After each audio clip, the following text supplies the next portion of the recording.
UTL solar, solar लावणार आणि सबसिडीही मिळवून देणार। दिवाळीनंतर निवडणुका घ्या, राजकीय पक्षांची केंद्रीय निवडणूक आयोगाकडे मागणी। महाराष्ट्रातील 11 राजकीय पक्षांसोबत निवडणूक आयोगाची चर्चा। शहरातील मतदान केंद्रावर 100% CCTV साठी प्रयत्न, मोठ्या रांगा तिथे बसण्याची, पाणी, वीज आणि टॉयलेटची व्यवस्था। तर वृद्ध दिव्यांगांसाठी घरपोच मतदान असेल। मुख्य निवडणूक आयुक्त राजीव कुमार यांची माहिती।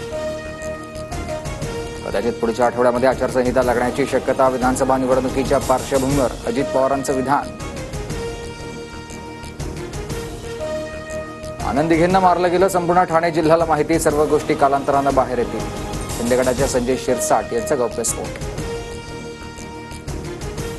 संजय शिरसाट यांनी पुरावे दिल्यास कोर्टात जाणार। शिरसाट 23 वर्ष गप्प का होते? त्यांचा स्वार्थ काय होता? या षडयंत्रात शिरसाटही सहभागी होते का? आनंद दिघेंचे पूर्ण केदार दिघे यांचा सवाल। धर्मवीर 2 सिनेमा पाहून धक्का बसला। ज्या गोष्टीला मी साक्षीदार आहे तिथे दिघे साहेबांचा मृतदेह खांद्यावर टाकून आत्ताचे मुख्यमंत्री पळतात। हा दिघे साहेबांचा अपमान, संजय राऊतांचा हल्लाबोल। महिलांना सक्षम करण्यासाठी रोजगार द्या योजनेमुळे जानेवारीत पगार द्यायला सरकारी तिजोरीत पैसे राहणार नाही।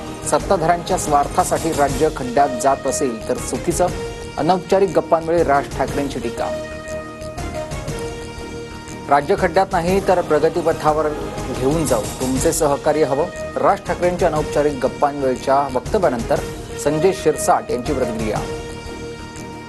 सरकारकडे सरकारी कर्मचाऱ्यांचे पगार काढायला पैसे नाहीत। बहिणींना टेबलावरून लाच द्यायची होती म्हणून निवडणुका पुढे ढकलल्या। काँग्रेस खासदार प्रणिती शिंदेंचा आरोप। नाशकात महात्मा फुले आणि सावित्रीबाई फुले यांच्या अर्धाकृती पुतळ्याचं अनावरण। मुख्यमंत्री, उपमुख्यमंत्र्यांसह मंत्री छगन भुजबळांच्या उपस्थितीत लोकार्पण सोहळा। रुग्णालयातून 4 तास सुट्टी घेऊन भुजबळांची नाशकातील अनावरण सोहळ्याला उपस्थिती। गेले काही दिवसांपासून भुजबळांवर रुग्णालयात उपचार सुरू। वकील कटार नवऱ्यांकडून आरोपी अक्षयच्या एन्काउंटरचं रिक्रिएशन। तळोजा कारागृह ते मुंब्रा बायपास जाण्यास किती वेळ लागतो याची पडताळणी। सीन रिक्रिएशनच्या माध्यमातून तथ्य जाणून घेण्याचा प्रयत्न। UTL सोलार, सोलार लावणार आणि सबसिडीही मिळवून देणार।